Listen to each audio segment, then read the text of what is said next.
ఓం శ్రీ మాత్రే నమః. పంచామృతం ప్రేక్షకులందరికీ హృదయపూర్వక స్వాగతం. ఈ యొక్క వార ఫలాలు చూసినప్పుడు 26 ఏప్రిల్ 2026 నుంచి 2 మే 2026 వరకు గ్రహాల ప్లేస్మెంట్స్ ఏ విధంగా మారుతున్నాయి, ద్వాదశ రాశుల వారికి సంబంధించిన వార ఫలాలు ఏ విధంగా ఉండబోతున్నాయో తెలుసుకునే ముందుగా గ్రహాల మార్పులు ఏ విధంగా మారుతున్నాయి ఈ వారం అనేది తెలుసుకుందాం. ఈ వారం ముఖ్యమైన గ్రహ మార్పులు చూసినట్లయితే బుధుడు మనకి మర్క్యూరీ తన నీచ రాశి నుంచి బయటకు వచ్చి 30 ఏప్రిల్ గురువారం రోజు మేషరాశిలోకి వస్తున్నారు. రవి ఇప్పటికే మేషరాశిలోనే ఉన్నారు, అదే కంటిన్యూషన్ కొనసాగుతుంది. శుక్రగ్రహం అంటే వీనస్ వృషభ రాశిలో స్వక్షేత్ర స్థితిలోనే అంటే ఓన్ సైన్లోనే ఉన్నారు.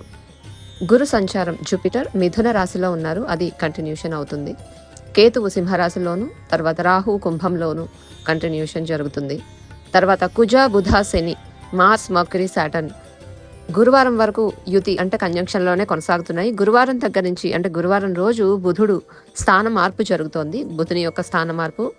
ఈ వారం మకర రాశి వారికి ముఖ్యమైన గ్రహస్థితులు చూసినట్లయితే కనుక వీళ్ళకి 3వ స్థానంలో కుజుడు ఉన్నారు, అదే అలాగే శని బుధులు కూడా తృతీయంలో ఉన్నారు 3వ స్థానంలో. అండ్ పంచమ స్థానంలో శుక్రుడు, మకర రాశికి తృతీయంలో కుజుడు, పంచమంలో శుక్రుడు యోగించేటటువంటి గ్రహాలు. ఇది మంచి రిజల్ట్స్ ఇచ్చేటటువంటి ప్లానెట్స్ ఈ వారం.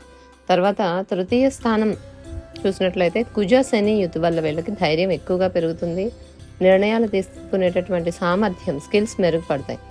తర్వాత చిన్న ప్రయాణాలు అంటే దగ్గర ప్రయాణాలు ఏవైతే ఉంటాయో వాటిలో కొంచెం కేర్ఫుల్గానే ఉండాలి. తర్వాత వాహన ప్రయాణాల్లో అప్రమత్తత అనేది కూడా కనిపిస్తుంది, ఎందుకంటే వీళ్ళకి అష్టమ కేతువు కూడా ఉన్నారు. రవి అర్ధాష్టమ స్థితి ప్రభావం వల్ల కూడా ఇది రీజన్. రవి అర్ధాష్టమంలో ఉండటం కూడా కొంతవరకు చిన్న దగ్గర ప్రయాణాల్లో కొంచెం అప్రమత్తంగానే ఉండాలి వీళ్ళు. తర్వాత వీళ్ళకి రాహుకేతువులు ఎప్పటిలాగానే వీళ్ళు కంటిన్యూ అవుతున్నారు. 2nd హౌస్లో రాహువు అండ్ అష్టమంలో కేతువు. సో అష్టమంలో కేతువు ఉండటం అనేది కొంతవరకు వీళ్ళకి హెల్త్ రిలేటెడ్ కానీ తర్వాత కోర్టు రిలేటెడ్ ఇలాంటివి ఏమన్నా డీల్ చేసే వాళ్ళకి కొంచెం నెగిటివ్గానే ఉంటుంది ఈ కేతు ఉన్న రోజులు. ఈ వారం అంతా కూడా రాహుకేతువులు 2nd అండ్ 8th హౌసెస్లోనే కంటిన్యూ అవుతున్నారు. రాహు ద్వితీయంలో మనీ రిలేటెడ్ వీళ్ళకి ఏదైతే చేస్తారో మనీ రిలేటెడ్ ట్రాన్సాక్షన్స్లో కొంచెం చాలా కేర్ఫుల్గా ఆలోచించి వెరిఫై చేసుకొని చెయ్యాలి. రాహు ద్వితీయంలో ఉన్నప్పుడు ధనస్థానంలో కొంతవరకు వాటి రిలేటెడ్ కొంత తేడాలు వచ్చే అవకాశాలు ఉంటాయి. ఫ్యామిలీలో కూడా కొన్ని అపార్థాలు అవి వచ్చే అవకాశాలు కనిపిస్తున్నాయి రాహు ద్వితీయంలో ఉండటం వల్ల. తర్వాత చంద్రగమనం అంటే చంద్రుడు ఎలా మార్పు జరుగుతున్నారు అనేది చూస్తే వీళ్ళకి చంద్రుడు మొదటిగా అంటే సింహ కన్య తుల మీదుగా కదా, కాబట్టి మకర రాశికి అష్టమం అవుతుంది సింహం. సో అష్టమ నవమ దశమ స్థానాల మీదుగా సంచారం చేస్తున్నారు ఇక్కడ చార్ట్లో చూసినట్లయితే. సో అష్టమ నవమ దశమ. ఇప్పుడు అష్టమంలో చంద్రుడు ఫస్ట్ 2 days వెళ్ళినప్పుడు వీళ్ళకి ఆది సోమవారాలు కొంచెం అనారోగ్య సమస్యలు అంటే వీళ్ళకి కావచ్చు ఫ్యామిలీ మెంబర్స్ కావచ్చు అనారోగ్య సమస్యలు అనేవి కొంతవరకు బాధిస్తాయి. ఆ 2 రోజులు కొంత ఆ ఫీలింగ్ అనేది ఉంటుంది వీళ్ళకి related to hospitals, related to health అనేది కొంతవరకు కన్సర్న్ ఎక్కువగా వీళ్ళకి కనిపిస్తూ ఉంటుంది ఆ టైంలో. తర్వాత మంగళ బుధవారాలు చంద్రుడు నవమంలోకి వెళ్ళడం వల్ల దూర ప్రయాణాలు, విద్యాపరమైనటువంటి ఏదైనా వీళ్ళు చేసినటువంటి ప్రయత్నాలు కూడా పెరుగుతాయి ఆ 2 రోజులు కూడాను. చంద్రుడు 9వ స్థానంలోకి వెళ్ళడం తర్వాత అంటే అయితే ఈ 9వ స్థానంలో చంద్రుడు ఉన్నప్పుడు కొంచెం వివాదాలకు దూరంగా ఉండటం మంచిది. తర్వాత శుక్రవారము చంద్రుడు దశమ స్థానంలోకి వెళ్తున్నారు. 10వ స్థానం చంద్ర సంచారం వల్ల ఉద్యోగంలో వీళ్ళకి అనుకూలత కనిపిస్తుంది, పనిలో వీళ్ళు కొంచెం ఎంజాయ్ చేయగలుగుతారు, సంతృప్తి అనేది కలుగుతుంది వర్క్ రిలేటెడ్ వీళ్ళకి. శుక్రవారం చంద్రుడు సంచారం వల్ల 10వ స్థానంలో. తర్వాత కుటుంబము ఎలా ఉంటుందంటే ఈ వారం ఫ్యామిలీ రిలేటెడ్ వర్క్ రిలేటెడ్ వీళ్ళకి ఎలా ఉంటుందంటే వీళ్ళకి ఫ్యామిలీ రిలేటెడ్ రెస్పాన్సిబిలిటీస్ పెరుగుతాయని చెప్పుకోవచ్చు ఈ వారం. గృహ సంబంధిత చిన్నపాటి ఇబ్బందులు వచ్చే అవకాశాలు కానీ, సహోద్యోగులతో కొంచెం అంటే కొంచెం ఫ్రెండ్లీగా ఉండాలి ఈ వారం, ప్రయత్నం చేయాలి. అండ్ వీళ్ళకి ఎక్కువగా అంటే చూస్తే కనుక చంద్రుడికి కొంత అష్టమ చంద్రుడు నెగిటివ్గా ఇస్తున్నారు, ఓవర్ థింకింగ్ అవి ఈ వారం స్టార్టింగ్లో. కాబట్టి చంద్ర నవగ్రహ శాంతి చేసుకోగలిగితే మంచిది, లేదా చంద్రుని ధ్యాన మంత్రాలు చేసుకుంటే మంచిది. తర్వాత కేతువుకి కూడా చేసుకోవాలి. మంగళవారం నాగదేవతకి చేసుకుంటే మంచిది వీళ్ళకి. తర్వాత రవి నవగ్రహ శాంతి కానీ, నవగ్రహ శాంతి వరకు కాకపోయినా రవి నవగ్రహ ధ్యాన మంత్రాలు ఇంపార్టెంట్ వీళ్ళకి. అర్ధాష్టమ రవి వల్ల, బట్ ఉచ్చక్షేత్రంలోనే ఉన్నారు రవి, కానీ అర్ధాష్టమం కాబట్టి కొంచెం family related, work related pressure పెరగడం.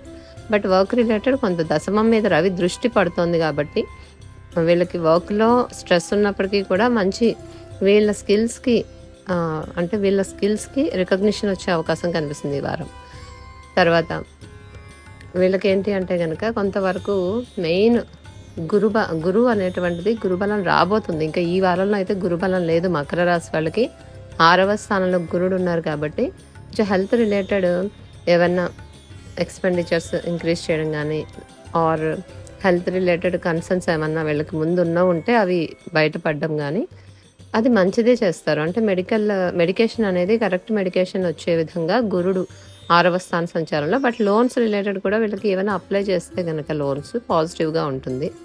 లోన్స్ పెరిగే అవకాశాలు ఉన్నాయి, జాగ్రత్తగా ఉండాలి. ఇది మకర రాశి వారికి సంబంధించి. ఈ వారం కుంభరాశి వారికి అనుకూలంగా ఉన్న గ్రహస్థితులు పరిశీలిస్తే కనుక 2వ స్థానంలో బుధ సంచారము, 3వ స్థానంలో రవి, 4వ స్థానంలో శుక్రుడు, 5వ స్థానంలో గురుడు. ఈ 4 గ్రహాల అనుకూలత కూడా వీళ్ళకి చాలా బాగా ఉంది. ఇక్కడ మీరు చార్ట్లో చూసుకోవచ్చు. సో ద్వితీయంలో బుధుడు ఉన్నారు. సో బుధుడు ద్వితీయంలో ఉండడం ఆర్థిక వ్యవహారాల్లో స్పష్టత పెరగడము, కమ్యూనికేషన్ నైపుణ్యం పెరగడము, వ్యాపారపరంగా లాభదాయకమైన నిర్ణయాలు తీసుకునే అవకాశాలు ఉంటాయి.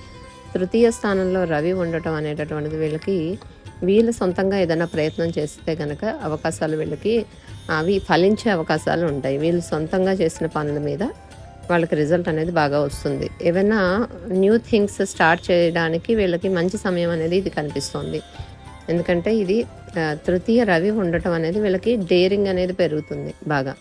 దానివల్ల ఏదైనా కొత్త రిస్క్ తీసుకునేటటువంటివి చేసినా కూడా వీళ్ళకి ఆ యొక్క అనుకూలంగా సమయం అనేది కలిసి వస్తూ ఉంటుంది. తర్వాత 4వ స్థానంలో శుక్రుడు ఉండటం అనేది వీళ్ళకి ఇంటి పరంగా వీళ్ళకి మంచి జీవన విధానము, తర్వాత వెహికల్స్ రిలేటెడ్ బాగుంటుంది. వాహన సౌకర్యాలు, గృహంలో సుఖము శాంతి అనేవి కూడా కనిపిస్తాయి శుక్రుడు చతుర్థంలో ఉండటం వల్ల. సో 5వ స్థాన గురు ప్రభావం వీళ్ళకి చాలా చాలా బాగా ఉపయోగపడుతుంది. గురు ప్రభావం అనేది వీళ్ళకి చాలా బాగా సంతానం మీద, పెట్టుబడులు, విద్య, వీటి మీద ఎక్కువగా పాజిటివ్ రిజల్ట్ ఇస్తూ ఉంటుంది. కాబట్టి సంబంధిత విషయాల్లో వీళ్ళకి ఆశించినటువంటి ఫలితాలు పొందే అవకాశాలు ఎక్కువగా కనిపిస్తూ ఉంటాయి. గురుడు వీళ్ళకి వీళ్ళకి ఎల్నట్స్ని చివరి దశ నడుస్తున్నప్పటికీ కూడా, అంటే ఎల్నట్స్ని ప్రభావం ఉన్నప్పటికీ కూడా గురు ప్రభావము వీళ్ళకి 5వ స్థానంలో చాలా బాగా యోగిస్తోందని చెప్పుకోవచ్చు. తర్వాత శని ప్రభావం అనేది చూస్తే కనుక వీళ్ళకి చివరి దశ కొనసాగుతోంది. సో దీని ప్రభావంగా కుటుంబంలో చిన్న చిన్న వాదనలు, తర్వాత మాటలలో వీళ్ళకి కఠినత, అనవసరమైనటువంటి ఖర్చులు కనిపిస్తుంటాయి.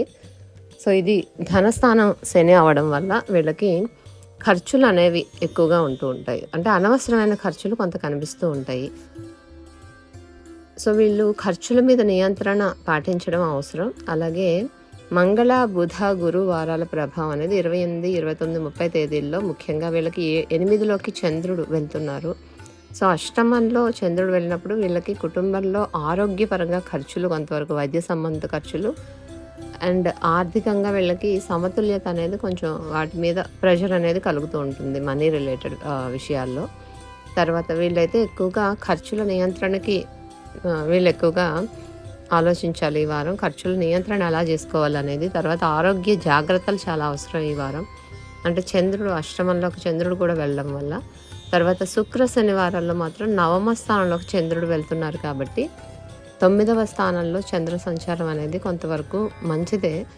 అంటే ఆధ్యాత్మిక కార్యక్రమాలు కానీ, తల్లిదండ్రుల సహాయ సహకారాలు, తర్వాత వాహన సౌకర్యాలు కూడా వీళ్ళకి ఇంప్రూవ్ అవుతాయి.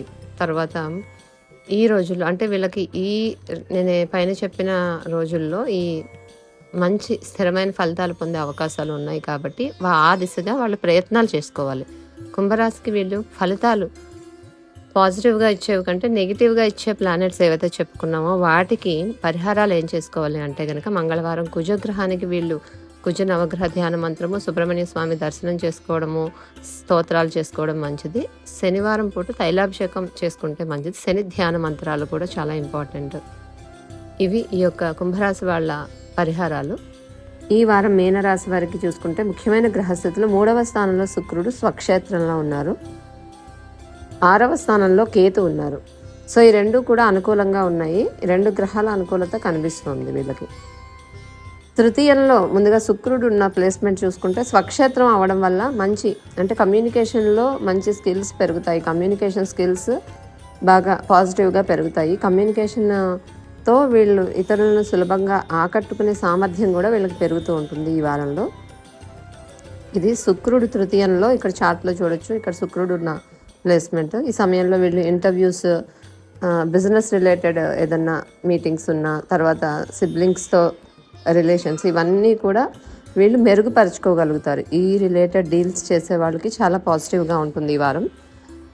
తర్వాత 6వ స్థానంలో వీళ్ళకి 6th హౌస్లో కేతు ఉండటం అనేది వివాదాలు, కోర్టు కేసులు, శత్రువులకు సంబంధించిన సమస్యలు ఉన్న వాళ్ళకి వాటి నుంచి ఉపశమనం పొందే అవకాశం అయితే ఉంటుంది. ఎందుకంటే వీళ్ళకి కేతువు 6లో ఉంటూ పాపగ్రహం పాపస్థానంలో ఉండటం మంచిది కాబట్టి వీటి మీద పాజిటివ్ రిజల్ట్స్ ఇస్తుంది వీళ్ళకి. తర్వాత ఆర్థిక వ్యవహారాల్లో రావాల్సిన డబ్బులు ఆలస్యం అయ్యే అవకాశం ఉంటుంది వీటిలో మాత్రం. ఎందుకంటే కేతువు అక్కడ నెగిటివ్ రిజల్ట్ కూడా ఇస్తూ ఉంటారు 6లో కేతువు. మనీ రిలేటెడ్ వాటిలో రావాల్సిన డబ్బు ఆలస్యం అయ్యే అవకాశం. ఆల్రెడీ వీళ్ళకి ఏలినాటి శని కూడా జరుగుతుంది కాబట్టి వీళ్ళ రాశిలోనే కుజుడు, బుధుడు కూడా ఉన్నారు. అలాగే శని రాశిలోనే ఉండటం, ఇది మెయిన్ వీళ్ళకి ట్రాన్సిట్. సో చంద్రుడి ప్రభావం ఈ వారం ఏ విధంగా ఉంది వీళ్ళకంటే 6, 7, 8 స్థానాల్లో సంచారం చేస్తున్నారు చంద్రుడు. సో మంగళ, బుధ, గురువారాల్లో అయితే వీళ్ళకి సప్తమ చంద్రుడి ప్రభావం బాగుంది, పాజిటివ్గా ఉంది మంగళ, బుధ, గురువారాలు. మిగతా రోజుల్లో అంతగా బాగాలేదు ఈ వారంలో చంద్రుడి ప్రభావం అనేది. సో చంద్రుడు ట్యూస్డే, వెన్స్డే, థర్స్డే ఈ 3 రోజులు కూడా భాగస్వామ్యం అంటే వీళ్ళకి పార్ట్నర్ రిలేటెడ్ కానీ అంటే బిజినెస్ పార్ట్నర్షిప్స్ వీటి సంబంధంగా చాలా పాజిటివ్గా ఉంటుంది. బిజినెస్లో గ్రోత్ అనేది ఉంటుంది. మ్యారిటల్ లైఫ్లో కూడా మంచి గ్రోత్ అనేది ఉంటుంది. బట్ కొంచెం కేర్ఫుల్గా కూడా ఉండాలి. ఎందుకంటే శని దృష్టి కూడా సప్తమం మీద ఉంది. అలాగే చంద్రుడు సప్తమంలో ఉంటున్నారు. చంద్రుడు శని కాంబినేషన్ ఇక్కడ మ్యూచువల్ ఆస్పెక్ట్ ఉండడం వల్ల కొంచెం స్ట్రెస్ అనేది కూడా ఉంటుంది. జాగ్రత్తగా ఉండాలి. సో ఎక్కువగా ఒత్తిడి, స్ట్రెస్ ఉండటము, తర్వాత వీళ్ళకి రెసిస్టెన్స్ కూడా అంటే కొంచెం స్ట్రెస్ వల్ల వచ్చేటటువంటి నెగిటివిటీసే ఎక్కువగా ఉన్నాయి. హెల్త్ రిలేటెడ్ కూడా చూసుకోవాలి. శుక్ర శనివారాల్లో వీళ్ళకి అష్టమంలోకి చంద్రుడు వెళ్తున్నారు మళ్ళీ. సో అష్టమ చంద్రుడి ప్రభావం, వీళ్ళు జాగ్రత్తగా ఉండాల్సిన అంశాలు, నియర్ బై వీళ్ళు ఏదైతే జర్నీస్, చిన్న చిన్న దగ్గర ప్రయాణాలు చేస్తారో వాటిలోని ఆర్థికంగా కూడా వీళ్ళు జాగ్రత్తగా ఉండాలి. శుక్ర శనివారాల్లో అష్టమ చంద్ర ప్రభావం ఉంది. దీనివల్ల చిన్న చిన్న ప్రయాణాలు, తర్వాత మనీ రిలేటెడ్ డెసిషన్స్ తీసుకునే విషయాల్లో జాగ్రత్త అనేది అవసరం. శుక్రుడు స్వక్షేత్రంలో ఉండడం వల్ల పెద్ద సమస్యలు తలెత్తే అవకాశాలు అయితే తక్కువే ఉంటాయి. స్వక్షేత్రంలో ఉన్న శుక్రుడు మరీ ఎక్కువ నెగిటివిటీ ఇవ్వడు, కాకపోతే కొంచెం దగ్గర ప్రయాణాల్లోని వాటిలో కొంచెం జాగ్రత్తగా ఉండాలి. ఎక్కువ ఓవర్ థింకింగ్ అనేది ఉంటుంది వీళ్ళకి. ఈ మీనరాశి వాళ్ళకి ముఖ్యమైన గమనిక ఏంటి అంటే కనుక ఇతరులతో వ్యవహారాల్లో చేసే అంటే ఏదైనా డీల్స్ కుదుర్చుకునేటప్పుడు, తర్వాత బిజినెస్ వ్యవహారాల్లో కూడా ఎక్కువగా పేషెన్సీ అనేది ఉండాలి. ఎక్కువగా డెసిషన్ మేకింగ్, నిర్ణయాలు తీసుకునేటప్పుడు కొంచెం ఎక్కువగా ఆలోచించాలి. 1కి 10 సార్లు ఆలోచించి తీసుకోవాలి డెసిషన్ అనేది. తర్వాత వ్యాపార ఒప్పందాలు ఏవైతే వీళ్ళు బిజినెస్ డీల్స్ కుదుర్చుకుంటారో వాటిలో కూడా సేమ్ అదే, ఎక్కువగా 1కి 10 సార్లు ఆలోచించి తీసుకోవాలి. ఈ సమయంలో మెయిన్లీ ఏలినాటి శని వీళ్ళకి రాశిలో ఉన్నప్పుడు ఎక్కువగా అటువంటి రిజల్ట్ అనేది ఇస్తారు, నెగిటివ్ రిజల్ట్. తర్వాత వీళ్ళకి పరిహారాల విషయానికి వస్తే శుక్రుడికి ఎక్కువగా శుక్ర ధ్యాన మంత్రాలు చేసుకోవడము, తర్వాత కుజగ్రహానికి ధ్యాన మంత్రాలు, దానాలు చేసుకోవడం, తర్వాత సుబ్రహ్మణ్య స్వామి స్తోత్ర పఠనము, దర్శనము కూడా శుభప్రదం. అలాగే శనికి కూడా నవగ్రహ ధ్యాన మంత్రాలు, ఏలినాటి శని ఎలాగో రన్ అవుతుంది కాబట్టి శనికి తైలాభిషేకాలు అవి కూడా కంటిన్యూ చేసుకోవాలి. శుక్ర శనివారాల్లో అష్టమ చంద్ర ప్రభావం ఉంది.